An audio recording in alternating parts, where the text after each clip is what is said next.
All right. Good afternoon, everybody.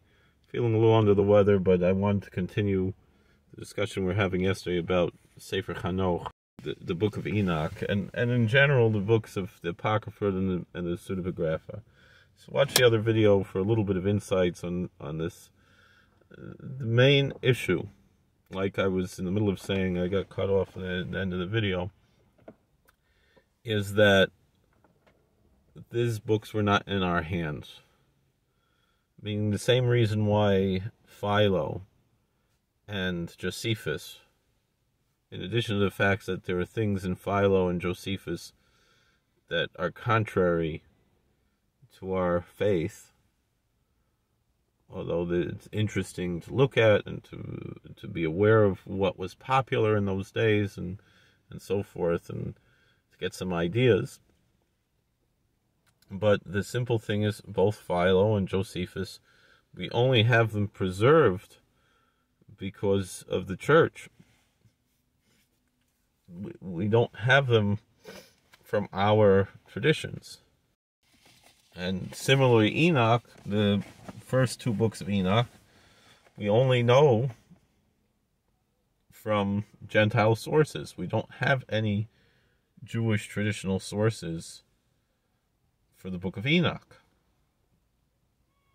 except for, like I said, third Enoch, which is the Medrash of Rabbi Shmuel Kohen Gadol, of Rabbi Ishmael the high priest. Other than that, that's all we have. We don't have any other, and it's a very different type of a document. If you're looking for something that's within the Jewish perspective. And most likely when my friend Natan, he's mentioning the Zohar, I think the Zohar is speaking of the third book of Enoch, the Medrash of Rabbi Shmuel, that is in our hands. However, like I said, there are references to apocryphal literature and to pseudepigraphical literature throughout our literature. So, for example, like I mentioned, the Rav Chaim Vital was the great student of the Arizal. Pretty much everything we have from the Arizal, when we say the Kisvei Ari, it really means the Rav Chaim Vital's records of the teachings of the Ari Kodesh. He was his scribe, he was his teacher. So Rav Chaim Vital mentions in one of his own writings, not called the Kisvei Ari, that he mentions Sefer Hanoch Hanimtza B'Yedei Hagoyim. We mentioned that before, that he mentions that there is the book of Enoch that's found among the Gentiles. So some people, though, question whether that's an authentic authorship, even from Rav Chaim Vital. Similarly, we will see the Ramban, Nachmanides, quotes Chochmas Shlomo, the Wisdom of Solomon, which is an apocryphal book. That's one of the books that, like we mentioned, that are in the Catholic Deuterocanon and Protestants would call apocryphal. Enoch is not one of those books. It's one of the pseudepigraphical books. And then, although it does appear in some canons of some African churches, and then you have the Slavic book of Enoch, so forth. And then we have the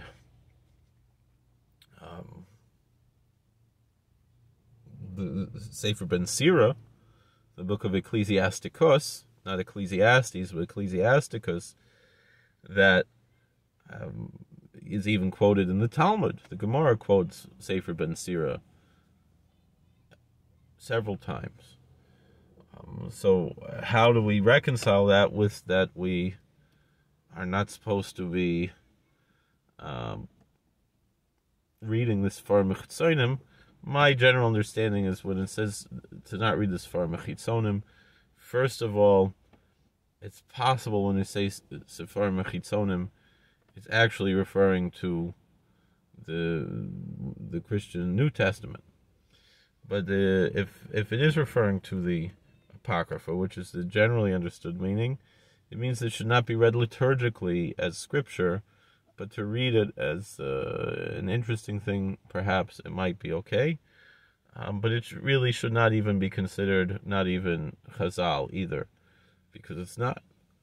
So it's something we don't really know what it is, and like I said, it could have been corrupted through the ages. I have a phone call coming, so I have to interrupt this video. Thank you for watching. God bless. Please like, share, and subscribe. Comment. We'll see you later.